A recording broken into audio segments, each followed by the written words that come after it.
So today, it's another inspiring day. But before that, gusto ko po muna magpasalamat sa inyo lahat. Thank you so much for watching my recent video. Salamat sa lahat ng shares, likes, and messages na sinend niyo po sa akin. Thank you so much. So today, sobrang inspiring day dahil kasama natin si Princess. Grabe, from Palawan. Yan, chicks na chicks. Ang kumita ng 166,000 pesos in just 1 month. Grabe. So, Princess, paano mo ba nagawa yun?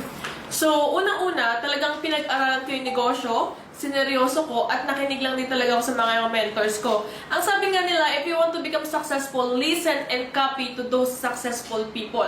And right now, ano ba naman talaga yung mga nagbo-boom na negosyo ngayon? Online.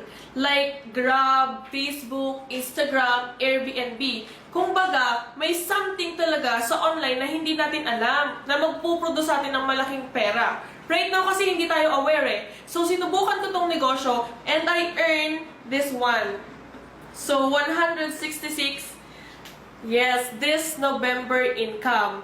So, right now, kumbaga, ito talagang online, may something. Yun. Yes, wow, amazing. Grabe no, that's our data tracking center. Kumbaga, kahit nasaan ka, matatrack mo yung earnings mo. Nakakatuwa, sis, congratulations for that.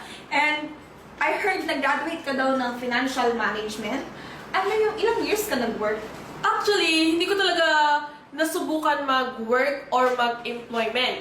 Kasi aware talaga ako na nasa negosyo ang pag-asenso. So right now, kung financial student ako, pag-graduate ko, sa bangko ako magtatrabaho. Kumbaga, ang binibilang ko doon, hindi sa akin, which is yung ayaw ko. Gusto ko talaga kasing yumaman, umasenso sa buhay, at gusto ko talaga yung sarili kong pera yung binibilang ko. I'm not against to employment po, kasi po marangal ang trabaho yan. Pero if you want to become successful in financially, do the business. Yes, mag-business talaga, no? So, Princess, ano yung last message mo sa lahat na makakapanood ng videos na to?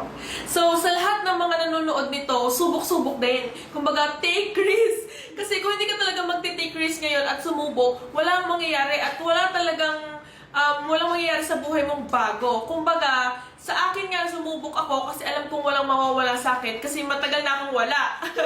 So right now, itong negosyo na to naging big impact sa akin. Kumbaga, dito talaga nag-switch yung buhay talaga na iba talaga. Kumbaga, from financially, pahingi-hingi lang natin sa parents ko, naging financial independent ako, tumaas yung pangarap ko, at the same time, dito talaga ako nag-transform. Yes, congratulations, Princess, for your success. And I know naka-inspire ka ng maraming tao at makakapanood ng videos na to. Thank you so much for watching Inspiring Day. This is your Network Diva saying rise and slay every day. Thank you!